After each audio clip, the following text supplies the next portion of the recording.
সুপ্রিয় দর্শক বন্ধু, আসসালামু আলাইকুম। আশা করি সবাই ভালো আছেন। আজকের ভিডিওতে আমরা মিউটেশন বা ই নামজারির যে নতুন সফটওয়্যারটি তৈরি করা হয়েছে বা ল্যান্ডগভে যে আপডেট দেওয়া হয়েছে, ঠিক সেই আপডেট অনুসারে নতুন ভার্সনে আমরা নামজারির আবেদনের সম্পূর্ণ প্রসেসটি দেখানোর চেষ্টা করব। সুপ্রিয় দর্শক বন্ধু, প্রথমে আমরা চলে যাচ্ছি গুগল সার্চ বারে। গুগল সার্চ বারে গিয়ে আমরা ল্যান্ডে ক্লিক করলাম। ল্যান্ডে যাওয়ার পরে আমরা ভূমি তথ্য মন্ত্রণালয়ের সেবায় চলে যাচ্ছি।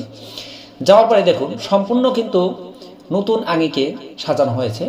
এখানে সম্পূর্ণ বিষয়গুলো দেওয়া আছে। হোম, আমাদের বার্তা, জ্ঞাতব্য, ম্যানুয়াল, লগ ইন। এখান থেকে দেখুন দেওয়া আছে মিউটেশন, ভূমি উন্নয়ন কর, অর্থাৎ যে আইকনগুলো আমরা দেখতে পাচ্ছি সম্পূর্ণই কিন্তু এখানে দেওয়া আছে। এখন এখান থেকে আমরা যদি অর্থাৎ মিউটেশনে যেতে চাই, সেই ক্ষেত্রে আমাদের এই মিউটেশনে ক্লিক করলেও যে অপশনে নিয়ে যাবে, অনুরূপভাবে আমরা এখানে একটু ব্যাকে গিয়ে দেখাই যে আমরা যদি অর্থাৎ এই লগ ইন অপশনে ক্লিক করি, তাও আমাদের কিন্তু সেখানে নিয়ে যাবে। অর্থাৎ এই লগ ইন অপশনে গেলেও আমাদের যেখানে নিয়ে যাবে এবং ল্যান্ডগভের শুরুতে যে অর্থাৎ এখানে আমি কেটে দিয়ে সম্পূর্ণ প্রথমে যাচ্ছি। আমরা এখান থেকে ল্যান্ডগভের একদম শুরুতে চলে গেলাম। দেখুন এখান থেকে আমরা যদি ল্যান্ডগভের এই যে লগ ইন অপশনটি আছে, এই লগ ইন অপশনের উপরে যদি আমরা ক্লিক করি, সেই ক্ষেত্রেও কিন্তু আমাদের ওখানে নিয়ে যাবে। এই লগ ইন অপশনের উপরে ক্লিক করলেও আমাদের অর্থাৎ ওইখানে নিয়ে যাবে। অর্থাৎ মূলত আমরা ল্যান্ডগভের যেখানেই যেতে চাই না কেন, মিউটেশনে ক্লিক করলেও যেখানে নিয়ে যাবে, ল্যান্ডগভের অর্থাৎ লগ ইনের অপশনে ক্লিক করলেও সেখানে নিয়ে যাবে। এখন আমরা ঠিক এই আইডিটা দিয়েই আমরা লগ ইন করার চেষ্টা করছি। ক্যাপচাটা মিলিয়ে নিচ্ছি।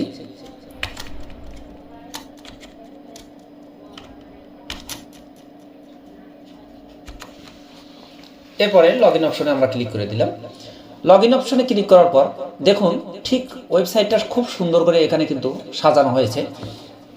প্রথমে ড্যাশবোর্ড, প্রোফাইল, সেবা, জিজ্ঞাসা, অর্থাৎ আমরা যে কাজটা করতে চাচ্ছি এখানে প্রথমেই ঠিক সেই কাজটা এখানে দেওয়া আছে। এখন মিউটেশন দেওয়া আছে, ভূমি উন্নয়ন কর দেওয়া আছে, ভূমি রেকর্ড দেওয়া আছে, ভূমি অধিগ্রহণ দেওয়া আছে। অর্থাৎ এখানে প্রথম শর্তই কিন্তু আপনাকে প্রথমে রেজিস্ট্রেশন যদি করা থাকে সেই ক্ষেত্রে রেজিস্ট্রেশন করতে হবে। রেজিস্ট্রেশন না করা থাকলে আপনাকে রেজিস্ট্রেশন করে আসতে হবে। এটাই হলো প্রথম শর্ত। যেহেতু আমার রেজিস্ট্রেশন করা ছিল, সুতরাং আমি রেজিস্ট্রেশন আইডি পাসওয়ার্ড দিয়ে লগ ইন করলাম। এখন এই যে মিউটেশনের উপরে আমরা ক্লিক করব, ক্লিক করার সঙ্গে সঙ্গে কিন্তু আমাদের এই মিউটেশন যে অপশন আছে নতুন আবেদন, এখানে আমরা নতুন আবেদনে ক্লিক করলাম। নতুন আবেদনে ক্লিক করার সঙ্গে সঙ্গে দেখুন এখানে নতুন আবেদন ফর্ম, এখানে কিন্তু পূর্বের মতোই ধাপগুলো দেওয়া আছে, শুধু এখানে নতুন আবেদন ফর্ম। এখানে আমরা ক্লিক করলাম। ক্লিক করার পর আমাদের এই ফর্মটা আসতে একটু দেরি হচ্ছে। যেমন দেখুন ইতিমধ্যে কোর্ট ফি 20 টাকা পরিশোধ দিতে হয়েছে, কোর্ট ফি 20 টাকা পরিশোধ করতে হবে। এখন দেখুন এখানে নতুন পদ্ধতিতে যে কোর্ট ফি 20 টাকা পরিশোধিত, এখানে যদি আমরা ক্লিক করি তাহলে এখানে কিছু তথ্য আমাদের চলে আসবে।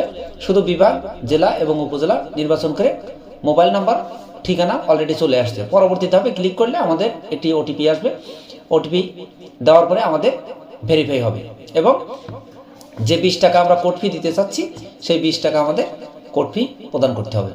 অর্থাৎ আমি যেহেতু ইতিমধ্যেই একটি অর্থাৎ কোড নিয়ে ফেলেছি, সুতরাং আমি এই ইতিমধ্যে কোড নিয়ে ফেলেছি, এটার উপরে ক্লিক করলাম। এখন যে ট্র্যাকিং নাম্বার দিয়েছে আমি সেই ট্র্যাকিং নাম্বারটা দিলাম। ট্র্যাকিং নাম্বার দেওয়ার পরে মোবাইল নাম্বারটা এখানে দিলাম। দেওয়ার পরে এখানে যাচাই অপশনে ক্লিক করে দিলাম। দেখুন যে সূত্রে মিউটেশন আবেদন করবেন সেটা নির্বাচন করুন। যেহেতু আমি অর্থাৎ নামজারি আবেদন থেকেই নামজারি আবেদন করব, সুতরাং আমি মিউটেশন খতিয়ান হতেই এখানে আবেদন করলাম। কিভাবে মালিকানা অর্জন করেছে, ক্রয় সূত্রে, এখানে ক্রয় সূত্র দিলাম। এরপরে এখানে আছে আপনি কি প্রতিনিধির মাধ্যমে আবেদন করছেন? না, যেহেতু আমি নিজেই আবেদন করছি, সুতরাং অর্থাৎ নিজেই আপনি নিজে জমির মালিক কিনা অথবা আপনার মালিকের পক্ষে আপনি আবেদন করছেন কিনা, সুতরাং এখানে আমি নিজেই যেহেতু গ্রহীতা, সুতরাং এখানে অর্থাৎ প্রতিনিধি নয়, সুতরাং না অপশনটি ক্লিক করে দিলাম। আবেদনকারী বা গ্রহীতার তথ্য, এখানে আবেদনকারী একক, যেহেতু যদি আপনার জমি আপনি একা কিনে থাকেন সেই ক্ষেত্রে একক, আর যদি যৌথভাবে অর্থাৎ দুই ভাই অথবা সঙ্গে আরও কাউকে নিয়ে যদি ক্রয় করে থাকেন সেই ক্ষেত্রে যৌথ অপশনে ক্লিক করবেন। যেহেতু একক সুতরাং এককের ওপর ক্লিক করে দিলাম।